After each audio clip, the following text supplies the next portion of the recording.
আল্লাহর কসম কাউকে টার্গেট করে কথা বলছি না, সবার জন্য আমভাবে কথাটা বলছি, খুবই মারাত্মক আয়াত। আল্লাহ বলেন অপরাধীদের ব্যাপারে কারো কোনো সুপারিশ গ্রহণ করা হবে না। বলেন কথাটা কি বলেছি? আল্লাহ কি বলছে? অপরাধীদের ব্যাপারে কারো কোনো সুপারিশ গ্রহণ করা হবে না। প্রমাণ 3-4টা প্রমাণ দিই। নূহ আলাইহিস সালাম যখন সবাইকে কিস্তিতে উঠাইছিল জোড়ায় জোড়ায়, আপনারা অনেকেই জানেন নূহ আলাইহিস সালামের ছেলেকে ডাক দিয়েছিল নূহ আলাইহিস সালাম। তখন নূহ আলাইহিস সালামকে আল্লাহ তাআলা বললেন লাইসা বিলাহাগিক, হে নূহ, কেনান তোমার ছেলে হতে পারে, কিন্তু সে আমার উপর ঈমান আনে নাই, অতএব তাকে কিস্তিতে উঠানো যাবে না। আপনারা জানেন ইব্রাহিম আলাইহিস সালামের পিতার নাম কি? আজর। কিন্তু নবী ইব্রাহিম আলাইহিস সালাম, যাকে নবী ইব্রাহিমকে খলিল বলা হয়েছে, আল্লাহর বন্ধু, কিন্তু আল্লাহর কাছে সুপারিশ করবে। আল্লাহ তাআলা বলবে ইব্রাহিম, যদিও আজর তোমার পিতা হতে পারে, আমার সাথে নাফরমানি করার কারণে সুপারিশ গ্রহণযোগ্য নয়। রসুলকে প্রশ্ন করেছে, ইয়া রাসূলুল্লাহ, আপনার পিতা মাতার ব্যাপারে আপনি কি বলেন? নবী বলেছে আমি কিয়ামতের ময়দানে আমার পিতা মাতার কোনো উপকারে আসবো না। আমার প্রশ্ন হলো, নবী তার পিতা মাতার উপকারে আসবে না, এরপরে ইব্রাহিম আলাইহিস সালাম তার পিতার কোনো উপকারে আসবে না। নূহ আলাইহিস সালাম, ভলান্টিয়ারদেরকে বলবো ছোট বাচ্চাদেরকে এখান থেকে সরাই দেন, মাহফিলে যথেষ্ট ডিস্টার্ব হইতেছে। অন্যথায় যদি শ্রেণী বিন্যস্ত করেন যে ছোট বক্তা, তাহলে কিন্তু বয়ান বন্ধ করে দেব। বলতেছিলাম কারো কোনো সুপারিশ গ্রহণ করা হবে না। এই জন্য আল্লাহ সূরা এরকম বাকারার ভিতরে আয়াতুল কুরসির ভিতরে এক জায়গা বলেন মান জাল্লাযী ইয়াশফাউ ইনদাহু ইল্লা বিইজনি, অর্থাৎ আল্লাহর পারমিশন ছাড়া আজকেও আল্লাহর সামনে কারো ব্যাপারে সুপারিশ করতে পারবে না। কথা ঠিক কিনা বলেন? এই কথাটা ঘুরায় পেঁচায় আনার জন্য একটা যথেষ্ট কারণ রয়েছে। সে কারণটা কি সেটা এবার ক্লিয়ার করি। সে কারণটা হলো, কিছুদিন আগে আমার আব্বা মারা গেছে। আমার ছোট ভাইয়ের দিনের বুঝ নাই, সে আগের থেকেই চিন্তা ভাবনা করছে গরু কাইটা খাওয়াবে বাবার নামে। আমি বললাম যে না, বাবার নামে প্রয়োজনে একটা ইসালে সবের মাহফিলের ব্যবস্থা করব। 3 দিনেও হবে না, 40 দিনেও হবে না, 7 দিনেও হবে না। ভালো করে বুঝেন আল্লাহ কি বলেছিল? অপরাধীদের ব্যাপারে কারো কোনো সুপারিশ গ্রহণ করা হবে না। ঠিক কিনা বলেন? এখন প্রশ্ন হলো, যদি কোনো ব্যক্তি আল্লাহর নাফরমান হয়, আর নাফরমান যদি মারা যায়, সে যদি সুদখোর হয়, সে যদি ঘুষখোর হয়, সে যদি টেন্ডারবাজ হয়, সে যদি সন্ত্রাসী হয়, সে যদি বেপরোয়া হয়, তার নামে যদি 100 গরু কাইটা খাওয়ানো হয়, তারপরেও আল্লাহ পাক তার সুপারিশ গ্রহণ করবে না।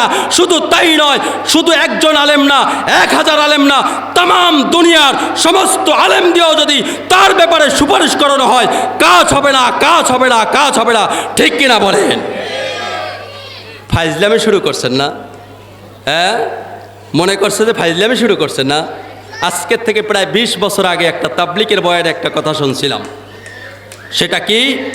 সেটা হলো, আরে এই বাচ্চারা কথা বলো না বাবা, আল্লাহর রাস্তায় সাহায্য করো। আল্লাহু আকবার। সেইখানে আমি শুনছিলাম, ভালো করে শোনেন কথাটা, সেইখানে শুনছিলাম যদি কোনো ব্যক্তি গভর্নমেন্টের চাকরি করে, বলেন কি এসব কি? সরকারি গভর্নমেন্টের চাকরি করে, আর যদি সে 10 পয়সার দুর্নীতি করে, কাল কিয়ামতের ময়দানে বাংলাদেশের 20 কোটি মানুষের সামনে জবাবদিহিতা করতে হবে। কথা ঠিক কিনা বলেন? তুমি কার সম্পদ মারছো? হ্যাঁ, এখন তোমার সামনে 10টা গরু কাটিয়ে দেবেন, তাই না? কাঙ্গালি বোস খাওয়ায়, তাই না? কাঙ্গালিরা খাবার পায় না, মশালারা খালি খায়। কথা ঠিক কিনা বলেন? মশালার কথাটা এই জন্য বললাম, আমার নবী বলেছে গোপকে খাটো রাখো, দাড়িকে লম্বা করো, মোষ বড় রাখা মুশরিকদের তরিকা। কথা ঠিক কিনা বলেন? এখন আবার প্রশ্ন হলো, যদি আমি এই কথাটা না বলি তাহলে আমল করবে কেমনে বলেন? আজকে সভাপতি সাহেব ভালো আছে।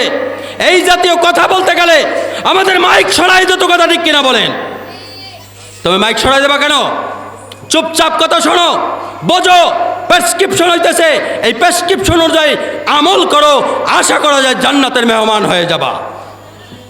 মমতাজের ব্যাপারে এক বক্তা কথা বলেছিল, সেই বক্তাকে স্টেজে বৈশা এক জানোয়ার বক্তাকে বান্দির বাচ্চা বলেছে। তুই বান্দির বাচ্চা।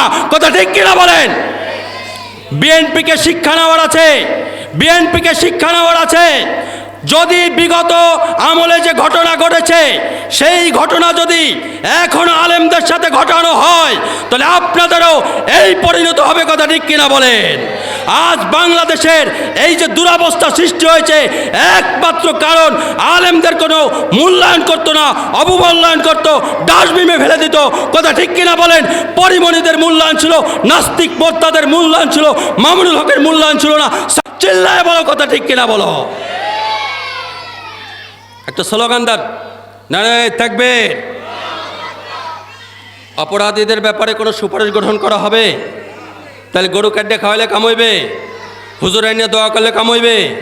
নাকি নামাজ পড়তে হবে? এ মানুষ ভালো করে বোঝেন। আল্লাহ বলেন, ওয়াইম মিন শাইইন ইল্লা ইউসাব্বিহু বিহামদিহি ওয়ালাকিন লা তাফকাহুনা তাসবিহাহুম। পৃথিবীতে এমন কোনো প্রাণী নাই যে আল্লাহ পাকের তাসবিহ পড়ে না। সুবহানাল্লাহ। আল্লাহ বলেন যে তোমরা দেখো গাছগুলি দাঁড়াই আছে, কিন্তু না না, ও রুকু অবস্থায় আছে। তোমরা দেখো গরু, ছাগল, ভেড়া, বকরি ও চার পায়ে চলছে না, ও না, গাছগুলি কেয়াম অবস্থায় আছে, পাহাড়গুলিতে কেয়াম অবস্থায় আছে, আর এইগুলি চতুষ্পাদ জানোয়ারগুলি সব কি আছে বলেন? রুকু অবস্থায় আছে। বোঝেন না এই কথাটা? কি অবস্থায় আছে?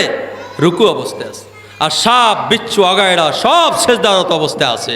সুতরাং কে আল্লাহর হুকুম পুরো করে না? আল্লাহ। যাই হোক, সময়ের কিছুটা ব্যাপার আছে, সময় কাছাকাছি এসে গেছে অনেকটা, আর বাকি এটা বাস্তবতা, সত্য কথা। যারা মাগরিবাত আলোচনা করে তাদের আলোচনা অনেক ফিকির থাকে, কিন্তু সমাজের অনেক মানুষের ধারণা যে মাগরিবাত কথা বলে সে আর কি কথা বলবে। আমি তো গ্রামগঞ্জে আলহামদুলিল্লাহ অনেক জায়গায় প্রধান বক্তা হওয়ার তৌফিক আল্লাহ তাআলা আমাকে দান করে, সেখানে 2 ঘন্টা 2.5 ঘন্টা বসে কথা বলি, তা খোলাসা করতে পারি। কারণ একটা মানুষের দিলের ময়দান যখন ঠিক হয়ে যায়, তখনই যখন আবু বকর, ওমর, ওসমান, আলী, তালহা, জুবাইর, খব্বাব, কুবাইব, আম্মার, ওমায়ের এদের জীবনী নিয়ে যখন টান দেওয়া হয়, তখনই তার হৃদয়টা নরম হয়ে যায়, চোখটা ভিজে যায়। আল্লাহ বলেন, ইন্নামাল মুমিনুন আল্লাযীনা আল্লাযীনা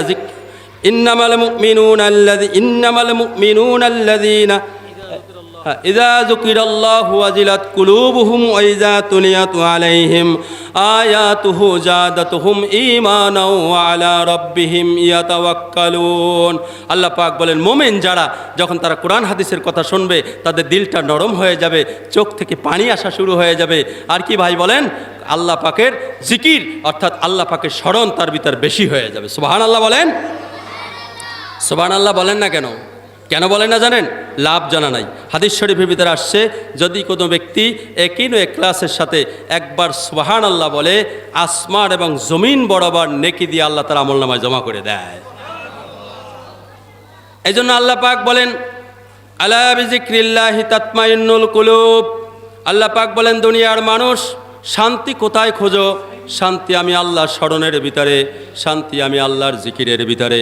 এই জন্য বিতর্কিত জিকির না করে কোরআনে যে জিকির আছে সেই জিকির আমরা সবাই করব ইনশাআল্লাহ। কোরআনে কি জিকির আছে? সুবহানাল্লাহ, আলহামদুলিল্লাহ, ওয়ালা ইলাহা ইল্লাল্লাহু, আল্লাহু আকবার। হাদিস শরীফের ভিতরে আসছে, অল্প সময়ের দুনিয়া দিয়া তোমাদের চিরস্থায়ী আখিরাতকে ঠিক করতে হবে। বুঝছেন কথাটা? বলেন না, অল্প সময় দুনিয়া দিয়া কি ঠিক করতে হবে? চিরস্থায়ী আখিরাত ঠিক করতে হবে। হাদিসের ভিতরে আসছে, যে ব্যক্তি 100 বার লা ইলাহা ইল্লাল্লাহ বলবে, কিয়ামতের ময়দানে চেহারাটা পূর্ণিমার চন্দ্রের ন্যায় উজ্জ্বল করে উঠাবে। সুবহানাল্লাহ বলেন। হাদিস শরীফের ভিতরে আসছে, যদি কোনো ব্যক্তি সুবহানাল্লাহি ওয়া বিহামদিহি 100 বার পরে সমুদ্রের ফেনা পরিমাণ গুনাহ হইলেও আল্লাহ তার গুনাহকে মাফ করে দেবে। সুবহানাল্লাহ।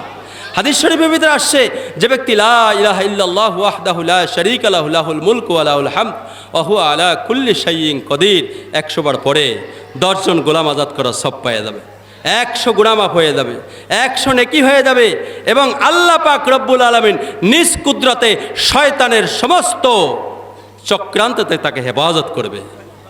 তারপরে সুবহানাল্লাহ বলতে পারলেন না? জোরে সোরে বলেন একবার সুবহানাল্লাহ। এখন সুবহানাল্লাহ মানে কি? আল্লাহ পবিত্র, আলহামদুলিল্লাহ, সমস্ত প্রশংসা আল্লাহর জন্য, লা ইলাহা ইল্লাল্লাহ, আল্লাহ ছাড়া কোনো মাবুদ নাই, আল্লাহু আকবার, আল্লাহই বড়, আল্লাহই বড়। এই জন্য আল্লাহ পাক বলেন, লিল্লাহি মা ফিস সামাওয়াতি ওয়াল আরদ, আসমান এবং জমিনের ভিতরে যা কিছু আছে সব কিছুর মালিকানা আমার আল্লাহর। কথা ঠিক কিনা বলেন? আল্লাহ পাক কুন ফায়াকুনের মালিক। আল্লাহ যদি বলেন হও হয়ে যায়, আল্লাহ যদি বলেন ধ্বংস হও হয়ে যায়, হইতে বললে হয়। ঠিক কিনা বলেন?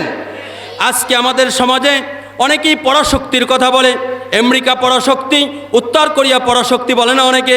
এবার দেখবেন চীনের কথা বলে, ভারতের কথা বলে। এই আমেরিকার প্রেসিডেন্ট বর্তমান ট্রাম্প, এরপর এর আগে ছিল Barack Obama, Joe Biden, Bill Clinton. আমি তো মনে করি একটা রাস্তার একটা ভ্যানওয়ালার সাথেও তারা শক্তি দিতে পারবে না, কথা ঠিক কিনা বলেন? কিন্তু তাদেরকে কেন পরাশক্তি বলা হয়? তার মানে হলো শিক্ষার শক্তি, তার মানে হলো অর্থ শক্তি, তার মানে হলো প্রশাসনিক শক্তি। আর আমার আল্লাহ বলেন লিল্লাহি মা ফিস সামাওয়াতি ওয়াল আরদ, সৃষ্টি জগতের যা কিছু আছে সব কিছুর মালিকানা হলো আমি আল্লাহর। জোরে বলেন আল্লাহু আকবার, ঠিক কিনা বলেন? কিসের পরাশক্তি? কিসের পরাশক্তি? যখন মুসা আলাইহিস সালাম লোহিত সমুদ্রের নিকটে চলে গেল, লাঠি দিয়ে আঘাত করতে বলো, সমুদ্রের পানি খাড়া করে দিল। আল্লাহু আকবার, এর নাম শক্তি, কথা ঠিক কিনা বলেন? ফিরআউন যখন সাথী সঙ্গী নিয়ে নামলো, আল্লাহ পাক পানিকে নির্দেশ দিল, পানি মিলে যাও। 12টা রাস্তা হয়েছিল, পানি মিলে গেল, এর নাম হলো শক্তি, কথা ঠিক কিনা বলেন? আল্লাহ রাব্বুল আলামিন বলেন এই আসমান, জমিন, চন্দ্র, সূর্য, নক্ষত্র, গ্যালাক্সি, ছায়াপথ, মিল্কি, ব্ল্যাক হোল, যা কিছু সৃষ্টি করেছি সব কিছুর মালিকানা আমি আল্লাহর, কথা ঠিক কিনা বলেন? এই পৃথিবীর চাইতে 13 লক্ষ গুণ বড় হলো সূর্য। এই সূর্য যদি কোনো অবস্থায় ছিটকে পড়ে যেত, তাহলে বলেন আপনার আমার অবস্থা কি হতো?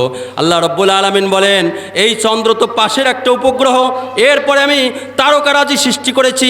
এই তারকা এই পৃথিবীর চাইতে 13 লক্ষ গুণ বড় সূর্য, এই সূর্যের চাইতে কোটি কোটি গুণ বড়। আল্লাহু আকবার।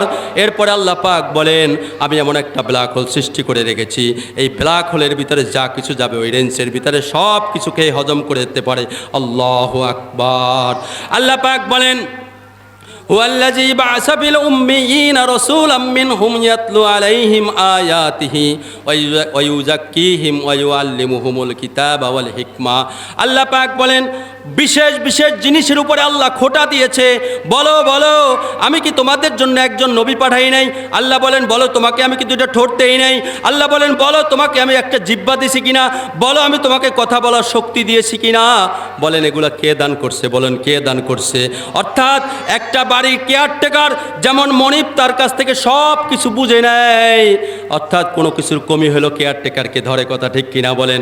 এই হাত আমার না, এই পা আমার না, এই চোখ আমার না, এই নাক আমার না, এই কান আমার না। তার মানে কান আছে বলেই যা খুশি তা শোনা যাবে না, মুখ আছে বলেই যা খুশি তা বলা যাবে না, হাত আছে বলেই যা খুশি তা ধরা যাবে না, পা আছে বলেই যেখানে সেখানে যাওয়া যাবে না। এই জন্য আমার নবী বলেছে তোমার প্রত্যেকটা কদম হয় জান্নাতের দিকে যাইতেছে, না হয় জাহান্নামের দিকে যাইতেছে। একটু চিন্তা ফিকির করো কদমটা উঠানোর সময় যে তোমার পাটা কি জান্নাতের দিকে যাইতেছে নাকি জাহান্নামের দিকে যাইতেছে। এই যে কদম মাইরা আসছেন, প্রত্যেক কদমে কদমে আল্লাহ পাক নেকি দান করছে, আর প্রত্যেক কদমে আল্লাহ তাআলা গুনাহ মাফ করে দিয়েছে। বলেন সুবহানাল্লাহ। ভাইরা আমার, এই জন্য আল্লাহ রাব্বুল আলামিনের নবীর মাধ্যমে ঘোষণা দিছে আমার আবু বকর জান্নাতি, ওমর জান্নাতি, ওসমান জান্নাতি, আলী জান্নাতি, তালহা জান্নাতি, খব্বাব জান্নাতি, খুবাইব জান্নাতি, আম্মার জান্নাতি, উমায়ের জান্নাতি। আল্লাহ এমন একটা বিষয় উপরে টাচ করা হয়েছে, বিষয়টা আলোচনা করার সুযোগ নাই সময়ের কারণে, কিন্তু আল্লাহ নবী যে তাদের ঘোষণা দিল কেন কেন কেন তারা জান্নাতি হলো, এমন ত্যাগ আর কোরবানি দুনিয়াতে বসে দেখাইছে। আল্লাহ রাজি হয়ে আর খুশি হয়ে আল্লাহ বলছে আমি তাদের উপর রাজি, তারাও আমার উপর রাজি। জোরে জোরে বলুন সুবহানাল্লাহ। হযরত বিলাল রাদিয়াল্লাহু তাআলা আনহু গরীব ছিল, কালো ছিল, অশিক্ষিত ছিল, কিন্তু আল্লাহর কাছে এত দামি ছিল। বেলালের আজান দিত, জমিনে আজান পৌঁছে যেত আরশে আজিমে, সুবহানাল্লাহ। কিন্তু আবু জাহেল, উতবা, সাহেবা, আবু সুফিয়ান যদিও পরবর্তীতে মুসলমান হয়েছে, কিন্তু তারা কত বড় ধনী এবং কত সম্ভ্রান্ত পরিবারে হওয়ার কারণেও আবু